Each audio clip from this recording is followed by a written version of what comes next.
The wind was picking up something fierce that October morning in 1882. Thomas Mitchell pulled his hat down tight and squinted against the dust swirling across the Kansas prairie.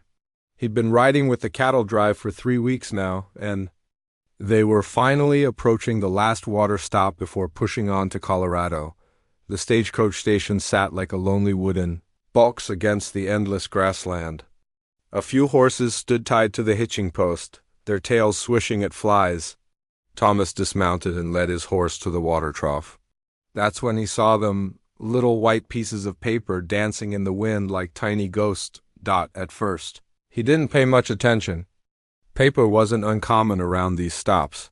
People left behind all sorts of things.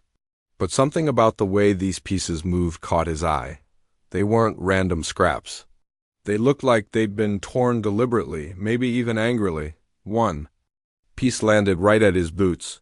Thomas picked it up and saw delicate handwriting in black ink. The words were partial, but he could make out ... cannot bear the thought of ... Another piece blew against his leg. This one said ... journey west. Has been my only hope ... Curiosity got the better of him. Thomas started collecting the pieces, following the trail the wind had scattered across the dusty ground. Some had blown under the stagecoach. Others were caught in the wooden fence around the station. He found one piece that had nearly made it to the creek. The station keeper, an old man named Joe, watched Thomas crawling around picking up paper scraps. "You lose something important, son?" Joe asked, spitting tobacco juice into the dirt.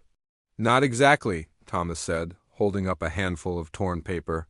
"Found these blowing around. Looks like someone's letter got destroyed." Joe scratched his gray beard. "Oh, that. Yeah, some fellow came through here yesterday morning, real angry about something. Had a letter in his hand, read it, then just tore it up and threw it to the wind. Said something about damn fool women and rode off fast." Thomas felt a strange pull in his chest. Someone had been angry enough to destroy what looked like a personal letter. But why? And whose letter was it? He spent the next hour gathering every piece he could find. The other cowboys thought he'd lost his mind. "Tom's collecting paper now," they joked. "Maybe he's planning to start a newspaper." But Thomas ignored them. Back at camp that evening, he spread the pieces out on his bedroll and tried to fit them together like a puzzle. The lamplight flickered as he worked, and slowly a story began to emerge. The letter was from a woman named Eleanor Hartwell. She wrote in a clear, educated hand that spoke of Boston and proper schooling. But more than that, her words carried a weight that Thomas could feel in his bones. This wasn't just any letter. This was the letter of a woman who had put everything on the line for a chance at a new life. "Dear Mr. William Garrett," the letter began. Thomas pieced together enough to understand that Eleanor had been corresponding with this Garrett fellow about becoming his mail-order bride. She'd been planning to travel all the way to California to marry a man she'd never met, but something had gone wrong. Another piece of the puzzle revealed the heartbreak. "Your recent telegram has left me in a state of complete despair. I understand that you have found another arrangement more suitable to your needs." Thomas felt his jaw tighten. This Garrett fellow had called off the engagement. But Eleanor's letter suggested she had already made preparations to leave Boston. She had nowhere else to go. The most complete piece Thomas found was near the middle of the letter. Eleanor's handwriting became less controlled here, as if emotion had taken over. "I have sold my mother's china and my father's books to pay for this journey. I have said goodbye to my sister, who begged me not to go. I have burned my bridges, as they say, and now find myself stranded between two worlds, no longer welcome in the one I left, and no longer wanted in the one I hope to join." Thomas read those words 3 times. He could picture this woman. Probably young, definitely brave, and now completely alone. What kind of courage did it take to sell everything you owned and travel across the country to marry a stranger? And what kind of man would abandon someone who had sacrificed so much? The final pieces he managed to put together revealed Eleanor's plan. "I have decided to continue westward regardless of your change of heart. I will travel to San Francisco and seek employment as a seamstress or perhaps a teacher. I have heard that women with education are needed on the frontier. I pray that God will guide my steps and that I will find some purpose in this vast country." Thomas stared at the reconstructed letter until the fire burned low. The other cowboys had long since gone to sleep, but he couldn't stop thinking about Eleanor Hartwell. Where was she now? Had she made it safely to California? Was she alone and scared in some strange city? He thought about his own life, drifting from ranch to ranch, never putting down roots, never really connecting with anyone. He'd always told himself he was free, that he didn't need anyone. But reading Eleanor's words made him realize how empty that freedom could be. The next morning, Thomas asked Joe about the man who'd torn up the letter. "Oh, that was William Garrett," Joe said. "Has a ranch out in California. Comes through here sometimes when he's traveling east on business. Real particular fellow. Always complaining about something." "What did he look like?" Thomas asked Joe. Thought for a moment. Tall, well-dressed, had a fancy mustache. Rode an expensive horse. Seemed like he thought he was better than everyone else, you know the type. Thomas nodded. He definitely knew the type. The kind of man who would string along a woman for months, then cast her aside when something better came along. The kind of man who would destroy a letter like that without a second thought about the person who wrote it. But what bothered Thomas most wasn't Garrett's cruelty. It was the thought of Eleanor somewhere out there, facing the world alone. She had written with such hope, such determination. Even in her darkest moment, she had chosen to keep moving forward rather than give up. That evening, Thomas made a decision that would change his life forever. He carefully folded the pieces of Eleanor's letter and tucked them into his saddlebag. Then he found the trail boss and asked for his pay. "You quitting on us, Tom?" The boss asked, surprised. "We've got another week's work ahead." Thomas looked west toward the mountains, where the sun was setting in a blaze of orange and red. "I've got something more important to do," he said. The other cowboys thought he'd lost his mind. "You're going to follow some woman you never met?" they asked. Based on a torn-up letter? Thomas couldn't explain it properly. How could he tell them that Eleanor's words had shown him something he'd been missing his whole life? How could he make them understand that sometimes a person's character comes through so clearly in their writing that you feel like you know them? All he knew was that Eleanor Hartwell was out there somewhere, probably scared and alone, and he couldn't just let her face the world by herself. Not when he had the power to help. Not when something deep inside him was telling him this was the right thing to do. So Thomas Mitchell, a simple cowboy who had never been much for reading or writing, set out across the American frontier to find a woman whose torn letter had somehow found its way to his heart. Thomas had never been much of a tracker, but he was learning fast. 3 days after leaving the cattle drive, he found himself at the first real town along the westward trail. The place was called Cedar Junction, and it looked like every other frontier town he'd ever seen: dusty streets, wooden buildings, and people who minded their own business. He tied his horse to the hitching post outside the general store and walked in. The bell above the door jangled, and a woman behind the counter looked up from her ledger. She had gray hair pulled back tight and the kind of face that had seen plenty of hard times. "Help you with something?" she asked. Thomas pulled off his hat. "Yes, ma'am. I'm looking for information about a woman who might have come through here about 2 weeks ago. Young lady, traveling alone, from Boston. She would have been heading west." The woman's eyes narrowed. "You the law?" "No, ma'am, just a friend trying to catch up with her." "Friend, huh?" She set down her pencil and crossed her arms. "Mister, I see plenty of men come through here looking for women who don't want to be found." "What makes you think she wants to see you?" Thomas felt his face get hot. He hadn't thought about how his search might look to other people. "It's not like that," he said. "I found something that belongs to her. Something important." The woman studied his face for a long moment. Something about his honesty must have convinced her, because she nodded slowly. "There was a young woman came through here, bought supplies, and asked about the road to Denver. Polite girl, well-spoken. Had a blue traveling dress that looked like it had seen better days. Thomas's heart jumped. That sounds like her. Did she say anything about where she was going? Said she was looking for work. Teaching maybe, or sewing. She seemed worried about money. The woman leaned forward. You sure you're not some fellow she's running from? No, ma'am. I promise you, I just want to help her. The woman considered this. Well, she bought enough supplies for about a week's travel. If she was heading to Denver, she'd need to stop at Morrison Station. That's about 2 days' ride north of here. Thomas thanked her and headed for the door. But the woman called after him. Mister, that girl seems scared. Real scared. Whatever you're planning to do, you better make sure it's the right thing. Those words followed Thomas as he rode north toward Morrison Station. What if the storekeeper was right? What if Eleanor was running from something or someone? What if she didn't want to be found? But every time doubt crept in, Thomas remembered her letter. The courage in her words, the way she decided to keep going even when her world fell apart. That wasn't the writing of someone who gave up easily. Morrison Station turned out to be just a trading post and a small inn.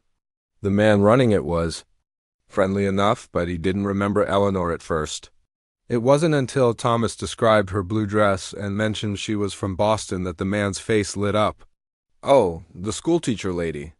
Yes, sir, she stayed here 2 nights. Nice young woman, very proper. Schoolteacher? Thomas asked. That's what she said she was looking for, teaching work.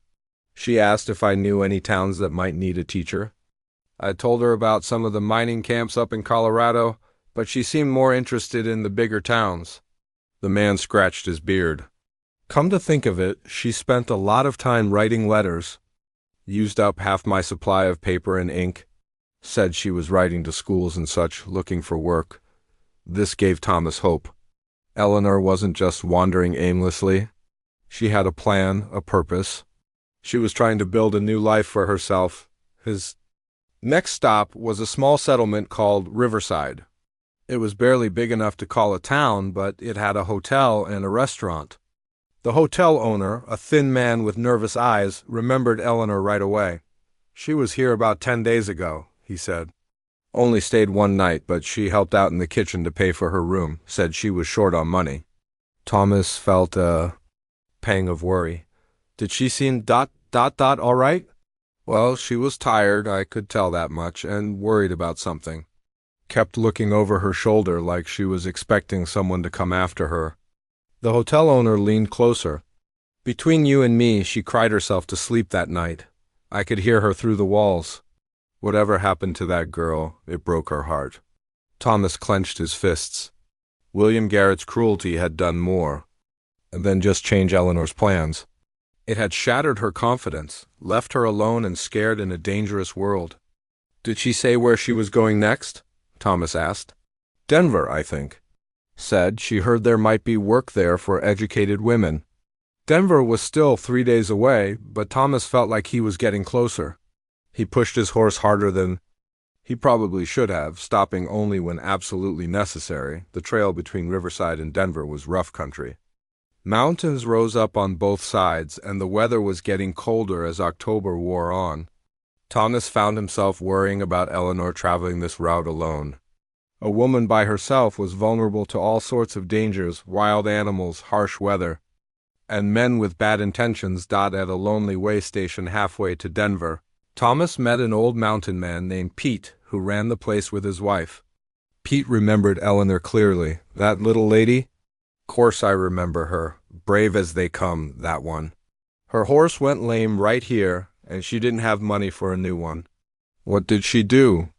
Thomas asked. Pete's wife, a sturdy woman named Ruth, joined the conversation. Poor thing was nearly in tears, but she didn't give up. Worked for us for 3 days, cooking, cleaning, mending clothes, until she earned enough to buy old Charlie there. She pointed to a gentle-looking brown horse in the corral. That's the horse she couldn't afford.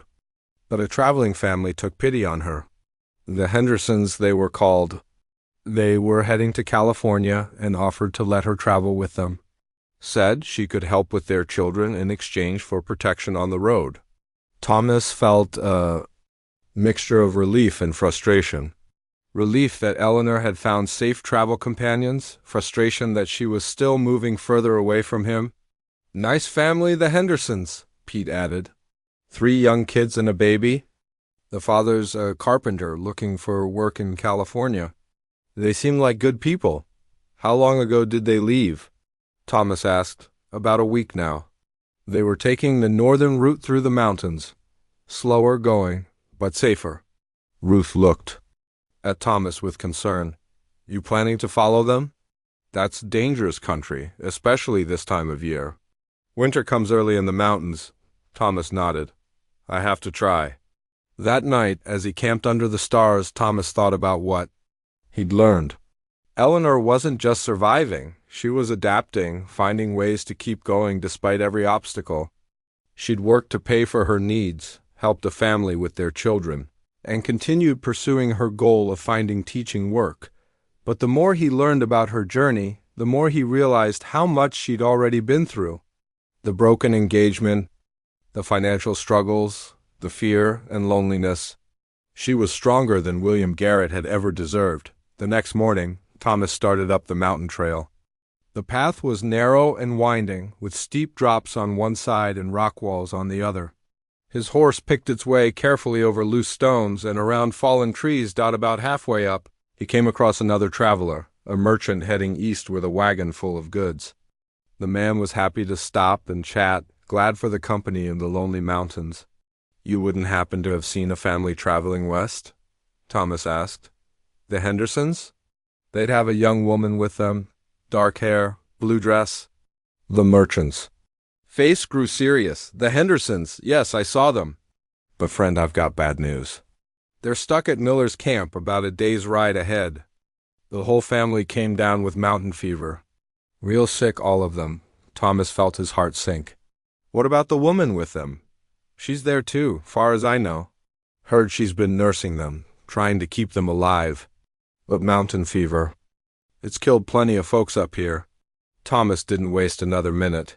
He pushed his horse as hard as he dared on the treacherous mountain path. Eleanor was in danger, and he was still a day away. All he could do was hope he wouldn't be too.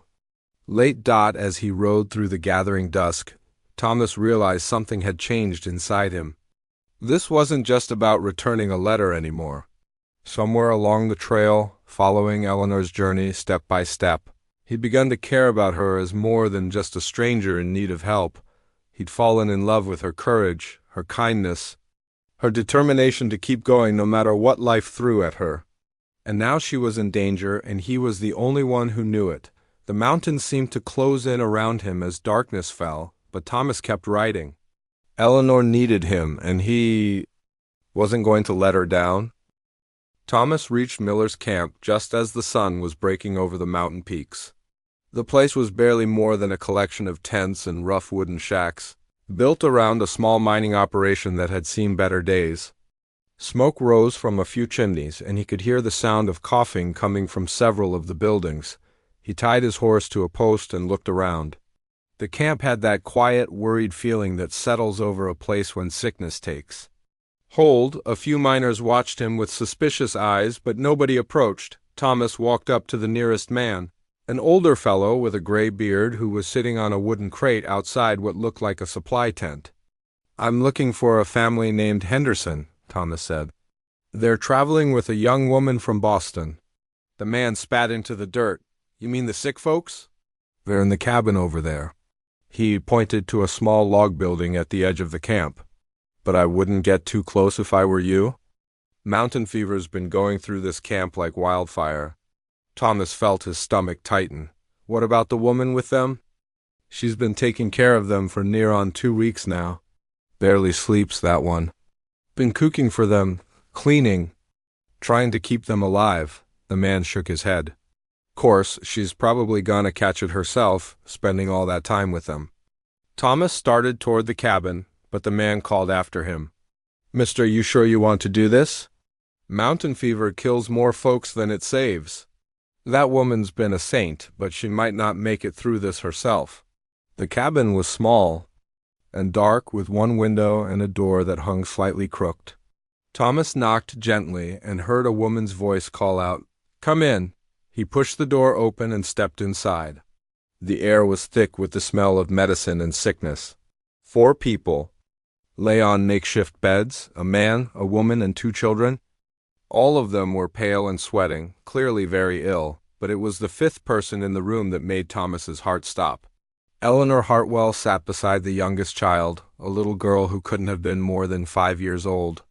Eleanor was holding the girl's hand, speaking to her in a soft, gentle voice. She looked up when Thomas entered, and he saw exhaustion written all over her face. Her dark hair was pulled back, but strands had come loose. Her blue dress was wrinkled and stained from weeks of travel and nursing. But her eyes, those eyes were exactly as he'd imagined from reading her letter. Kind, determined, and incredibly brave. "I'm sorry," she said, standing quickly. "Are you from the mining company? I told Mr. Patterson we'd move on as soon as the family is well enough to travel." Thomas removed his hat. "No, ma'am, My name is Thomas Mitchell. I've been looking for you." Eleanor's face went pale. "Looking for me? I don't understand." Thomas reached into his jacket and pulled out the carefully folded pieces of her letter. "I found this about 3 weeks ago. It was torn up and scattered by the wind near a stagecoach station in Kansas." Eleanor stared at the letter fragments like she was seeing a ghost. That's my letter to William Garrett. How did you—" "I saw a man tear it up and throw it away. I picked up the pieces and put them back together." Thomas held it out to her. "I read your words, ma'am, and I couldn't just let you face this world alone." Eleanor took the letter with shaking hands. "You followed me all this way because of a letter?" "I followed you because of what that letter showed me about who you are," Thomas said. "The courage it took to leave everything behind. The way you decided to keep going even when everything fell apart. And seeing you here, caring for this family when you could have just moved on, it proves I was right about you." Eleanor looked down at the letter, then back at Thomas. "But why? You don't even know me." "I know enough," Thomas said. "I know you're the kind of person who sells her mother's china to chase a dream. I know you're the kind of person who stays to help sick children even when it puts you in danger. I know you're braver than any man I've ever met." Before Eleanor could respond, the little girl on the bed started coughing violently. Eleanor immediately knelt beside her, helping her sit up and giving her water to drink. "She's been the worst," Eleanor whispered to Thomas. "The fever keeps coming back." "I don't know what else to do." Thomas looked around the cabin. "How long have you been here?" 2 weeks, maybe more. I lost track of time." Eleanor's voice was barely above a whisper. "They were so kind to me on the journey. When they got sick, I couldn't just leave them. Have you slept at all?" Eleanor shrugged. "A little. Someone needs to watch them through the night."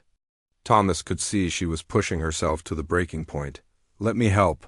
"You don't understand," Eleanor said.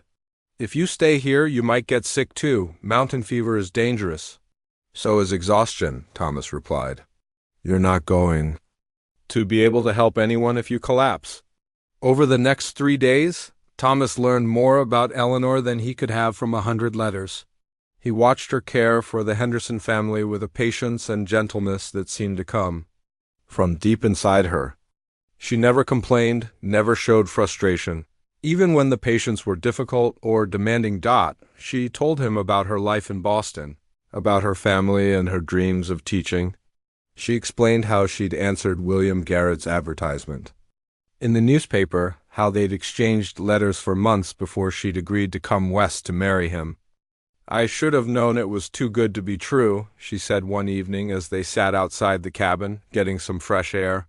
A successful rancher wanting to marry a woman he'd never met?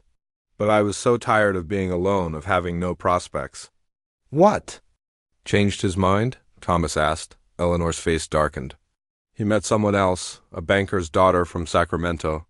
Someone with money and connections. Someone more suitable for a man of his position." Thomas felt anger rise in his chest. "He strung you along for months, let you sell everything you owned, then threw you away like garbage." "I suppose I was naive," Eleanor said. "I thought his letters were sincere. I thought he really cared about me." His loss, Thomas said quietly. Eleanor looked at him with surprise. You barely know me. I know enough, Thomas repeated. I know. You're worth 10 of William Garrett. On the fourth day, the Henderson family finally began to recover. The fever broke, and they were able to sit up and eat solid food. Eleanor cried with relief when little Lucy Henderson smiled for the first time in weeks.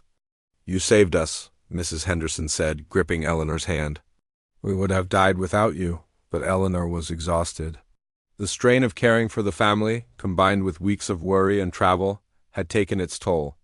That night she developed a fever of her own. Thomas found her collapsed beside Lucy's bed in the early morning. She was burning up, delirious, calling out for her sister back in Boston. Now it was Thomas's turn to be a caregiver. He spent the next week nursing Eleanor through the worst of the mountain fever. He cooled her forehead with wet cloths, made her drink water when she could barely open her eyes, and held her hand when the fever dreams made her scared and confused. The miners at the camp thought he was crazy. You're gonna get yourself killed for some woman you just met, they told him. But Thomas didn't care. He wasn't going to lose Eleanor now, not after coming this far during Eleanor's illness. Thomas learned things about her that she would never have shared while healthy. She talked about her fears, her loneliness, her dreams of having a family and a place to belong. She spoke about her father, who had died when she was young, and her mother, who had never recovered from the loss. I just want to matter to someone, she whispered one night during a brief moment of clarity. I want to make a difference somewhere. You already do, Thomas told her. You matter to me. When Eleanor's fever finally broke, she was weak but alive. Thomas helped her sit up and drink some broth he'd made from supplies the miners had shared. How long was I sick? She asked. A week, maybe a little more. Eleanor looked at him with wonder. You stayed with me the whole time? Where else would I go? But you could have gotten sick. You could have died. Thomas smiled. So could you? But you didn't leave the Henderson family when they needed you.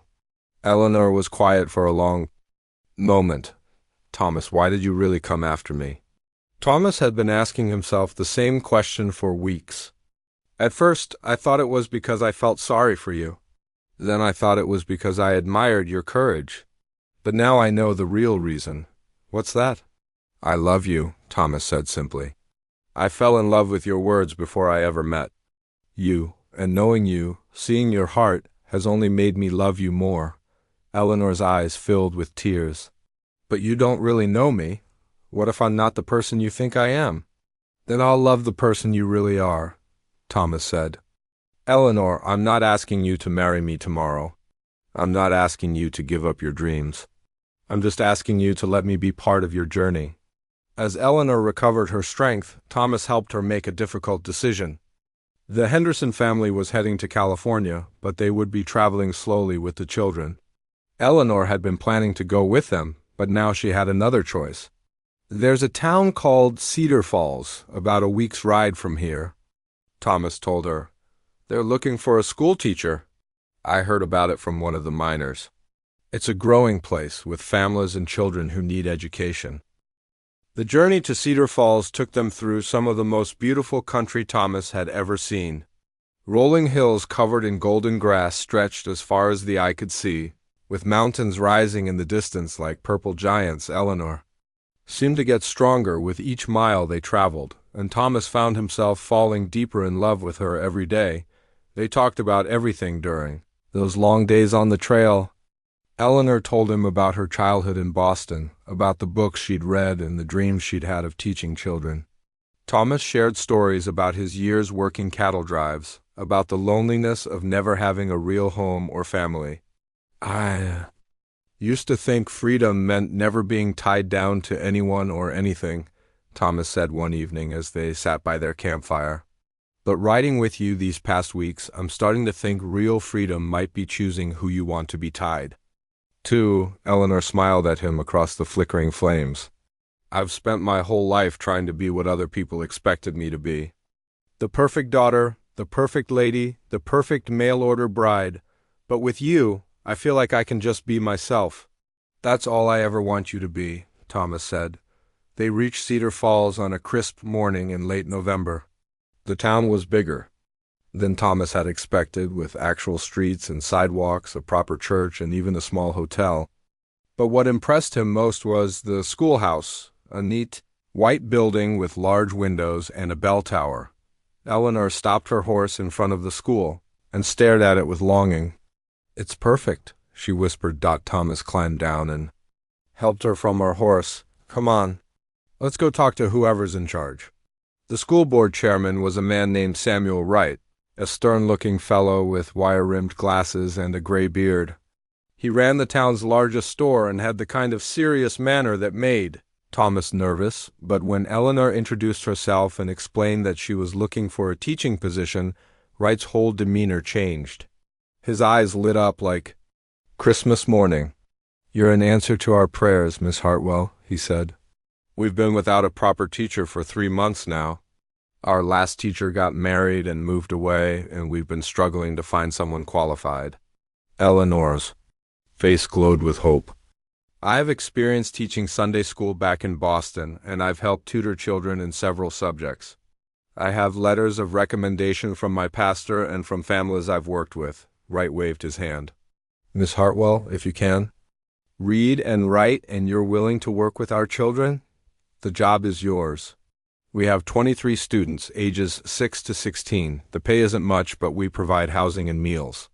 Thomas watched Eleanor's face transform with joy. This was what she'd been searching for, a chance to make a difference, to build a life on her own terms. "When could I start?" she asked. "Tomorrow, if you're willing. The children have been doing their lessons with whoever's available, but they need a real teacher." Eleanor looked at Thomas and he nodded encouragingly. "I'd be honored to accept the position," she said. Wright showed them to the small house behind the school where the teacher lived. It was simple but clean, with a kitchen, a sitting room, and a bedroom. There was even a small garden where Eleanor could grow vegetables. "This is perfect," Eleanor said, running her hand along the wooden table in the kitchen.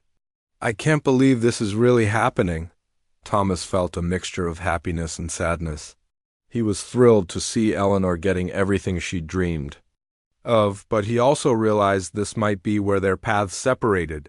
She had her new life now. What place did a wandering cowboy have in it? That first day of school was like watching magic happen. Thomas sat in the back of the classroom as Eleanor introduced herself to the children. They were a mixed bunch, some from farming families, others from families that worked in the town's small businesses. A few of the older boys looked skeptical about having a young woman as their teacher, but Eleanor won them over quickly.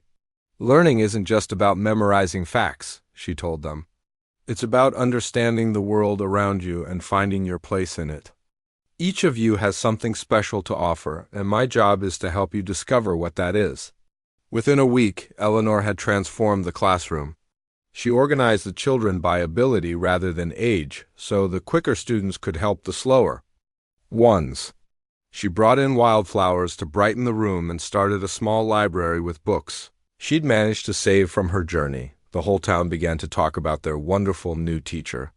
Parents would stop Thomas on the street to tell him how much their children were learning, how excited they were to come to school each day. "That woman of yours is something special," said Mrs. Patterson, the baker's wife. "My boy Johnny actually asked for extra homework yesterday. I never thought I'd see the day." Thomas smiled, but inside he felt a growing worry. Eleanor was becoming the heart of Cedar Falls, and he was just a drifter who happened to be passing through. What did he have to offer a woman who was changing an entire community? His fears seemed to be confirmed when Eleanor started receiving attention from other men in town. There was Dr. Harrison, the town physician, who found excuses to visit the school almost daily. There was James Morrison, who owned the hotel and always had a flower or a small gift for Eleanor when she came to town. "She's going to have her pick of suitors," Thomas confided to Buck, the old man who ran the livery stable. "What chance does a cowboy like me have against a doctor or a hotel owner?" Buck spat tobacco juice into the dirt. "Son, you're asking the wrong question. It ain't about what you can offer her. It's about what she wants. And from what I can see, that woman looks at you like you hung the moon." Thomas wanted to believe Buck, but doubt kept gnawing at him. Eleanor was settling into her new life, making friends, becoming part of the community. She was happy, and that was what mattered most to him, even if it meant he didn't fit into her future. Then, just before Christmas, everything changed. Thomas was helping to repair the school's roof when he saw Eleanor come running out of the post office with a letter in her hand. She was crying, and for a moment Thomas thought something terrible had happened. He climbed down from the roof and ran to her. "Eleanor, what's wrong?" She held up the letter with shaking hands. "It's from Boston. My sister ... She's very ill. Maybe dying. She needs me to come home." Thomas felt his heart sink. "What are you going to do?" "I have to go," Eleanor said, wiping her eyes. "She's the only family I have left. I can't let her face this alone." "What about the school? What about the children?" "I'll have to resign. Mr. Wright will understand. Family comes first." Thomas watched Eleanor pack her few belongings that night, and he could see the pain in her eyes. She was giving up everything she'd worked for, everything she'd dreamed of, to go back to a life she'd left behind. "I'll come with you," Thomas said suddenly. Eleanor looked up from her packing. "Thomas, no, you don't understand. If I go back to Boston, I might never leave again. My sister will need care, and I'm all she has. I can't ask you to give up your life in the West for that." "You're not asking, I'm offering." Eleanor sat down heavily on the bed. "What kind of life would that be for you? You belong out here, under the open sky. You'd wither away in a Boston boarding house." Thomas knelt beside her and took her hands. "Eleanor, I've followed you across half the country. I've watched you care for strangers, seen you win the hearts of children, witnessed you build a life from nothing. Do you really think I'd let you face this alone?" "But what about your dreams, your plans?" Thomas smiled. "My only plan is to be wherever you are. My only dream is to spend my life with you, whether that's in California or Boston or anywhere else." Eleanor looked at him with such love and gratitude that Thomas felt his chest tighten. "Are you sure?" "I've never been more sure of anything in my life." The next day, the whole town turned out to say goodbye. The children from Eleanor's class brought her flowers and homemade cards. The parents thanked her for the difference she'd made in their children's lives in just 2 short months. Samuel Wright pulled Thomas aside as they were loading the stagecoach. "You're a lucky man, Mr. Mitchell. That woman is 1 in a million." "No," Thomas said. "I plan to spend the rest of my life proving I'm worthy of her." "You already have," Wright said. "The way you followed her here, the way you've supported her dreams, that's what real love looks like." As the stagecoach pulled away from Cedar Falls, Eleanor leaned against Thomas's shoulder and watched the town disappear behind them. "I'm scared," she admitted. "What if we're making a mistake? What if my sister doesn't recover? What if we end up trapped in Boston forever?" Thomas wrapped his arm around her. "Then we'll face whatever comes together. That's what partners do." Eleanor looked up at him. "Partners? If you'll have me. I know I'm not much to look at, and I don't have money or education or fancy manners, but I love you, Eleanor. I love your courage and your kindness and your stubborn determination to make the world better. I want to be your partner in everything, your joys and your sorrows, your dreams and your fears." Eleanor smiled through her tears. "I love you too, Thomas. I think I started falling in love with you the moment you told me you'd put my letter back together. Anyone can tear something apart, but it takes someone special to put it back together." The journey back to Boston took 3 weeks of hard travel. Thomas and Eleanor rode stagecoaches across the plains, took trains through the mountains, and endured countless delays and discomforts. But through it all, they supported each other, sharing their hopes and fears about what they would find when they reached Eleanor's hometown. "I haven't seen my sister Helen in almost a year," Eleanor said one evening as they waited for a delayed train in Chicago. "We were never very close." She thought I was foolish for answering William Garrett's advertisement. "Sud, I was throwing my life away on a fantasy." Thomas squeezed her hand. "Maybe she was just scared of losing you." "Maybe, but now she's all I have left of my family. I can't let her face this illness alone, no matter what's happened between us." When they finally reached Boston in early January, the city felt like a different world to Thomas. The streets were crowded with people rushing about their business. Horses and carriages clattered over cobblestones, and the air was thick with smoke from countless chimneys. After months on the frontier, the noise and bustle were overwhelming. Eleanor led him through the busy streets to a narrow boarding house in a part of town that had seen better days. The building was 3 stories tall and painted a dull brown color that seemed to match the gray winter sky. "This is where I lived before I left for California," Eleanor said, looking up at the building with a mixture of sadness and dread. "Mrs. Murphy runs it. She takes in women who have nowhere else to go." They climbed the steep stairs to the 3rd floor, and Eleanor knocked on a door marked with the number 7. An elderly woman answered, her face creased with worry lines and her gray hair pulled back in a severe bun. "Eleanor," the woman said, her eyes widening with surprise. "Child, what are you doing here? I thought you were married and living in California?" "It's a long story, Mrs. Murphy. I got your letter about Helen. How is she?" Mrs. Murphy's expression grew grave. "Not good, I'm afraid. She's been sick for weeks now.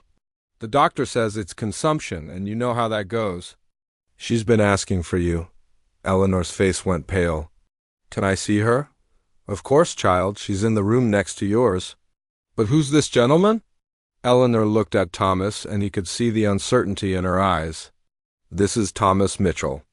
He's my friend. He helped me get here." Mrs. Murphy studied Thomas with sharp eyes. "Well, any friend of Eleanor's is welcome here. But I hope you know what a special woman you've got. She's been through more than most people could handle." Thomas nodded. "Yes, ma'am, I'm beginning to understand that." Helen's room was small and stuffy, with heavy curtains that blocked out most of the daylight. The woman lying in the narrow bed looked so thin and pale that Thomas barely recognized her as Eleanor's sister. But when Helen saw Eleanor, her face lit up with a weak smile. "Ellie, is it really you?" Eleanor rushed to the bedside and took her sister's hand. "I'm here, Helen. I came as soon as I got Mrs. Murphy's letter. But what about your marriage, your new life in California?" Eleanor's voice caught. "It didn't work out the way I planned. But that doesn't matter now.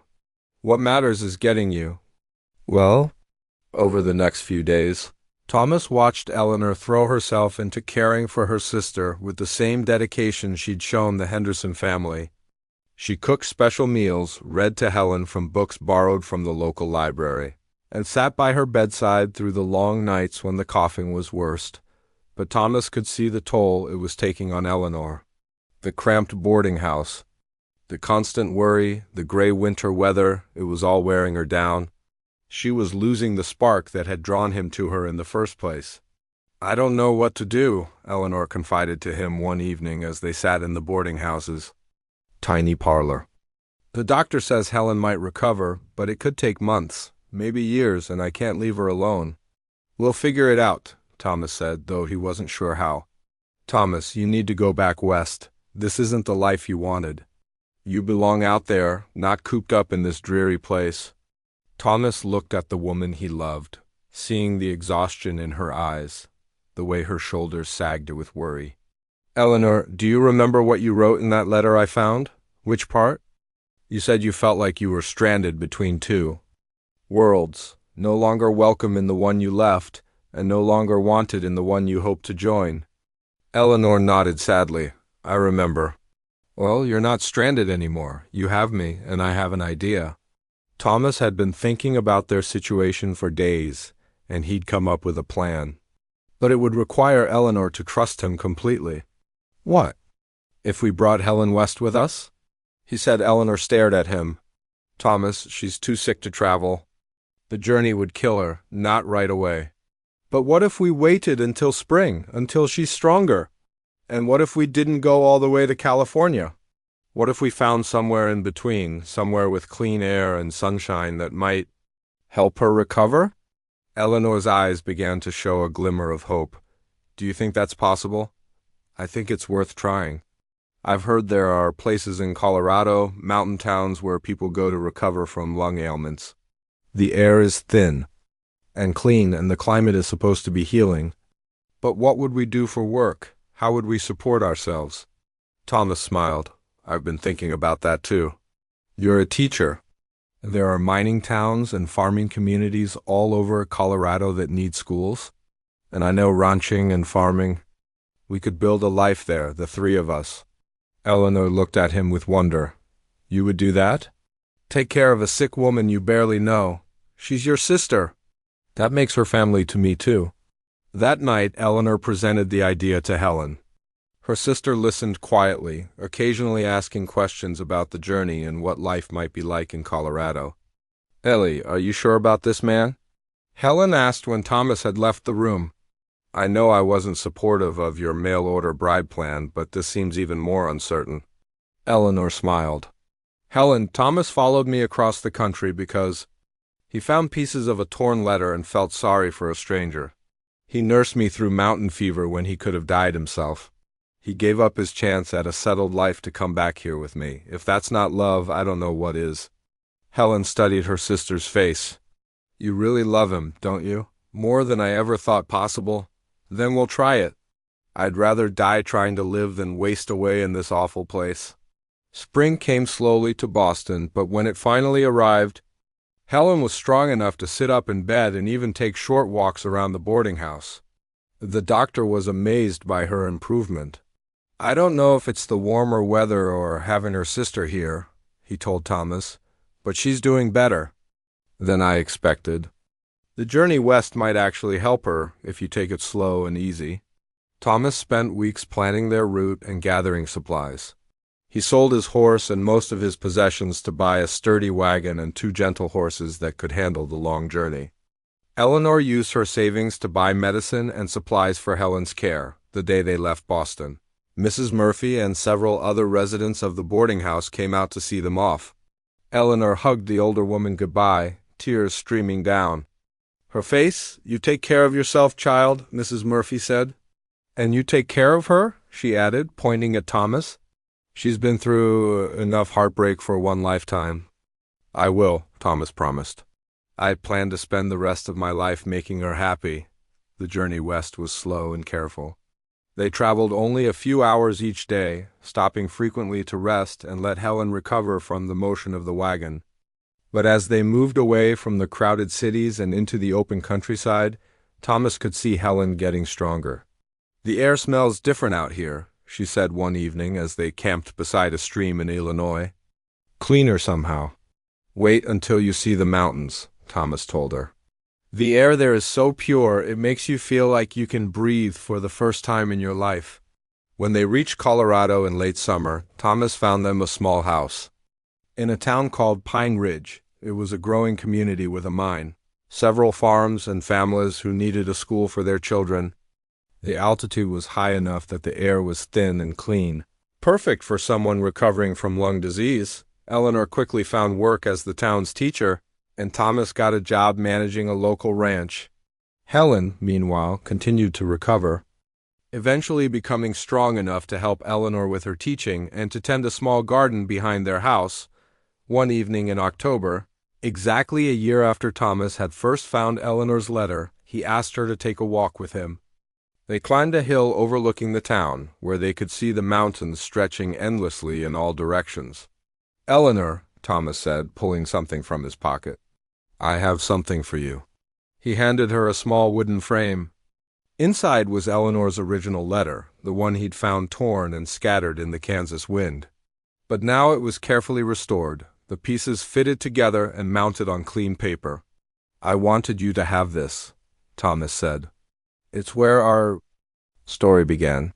Eleanor looked at the letter, then at Thomas, tears shining in her eyes. It's perfect. But Thomas, I need to tell you something. I'm not the same person who wrote this letter. That woman was desperate and scared and running from her problems. I'm not her anymore.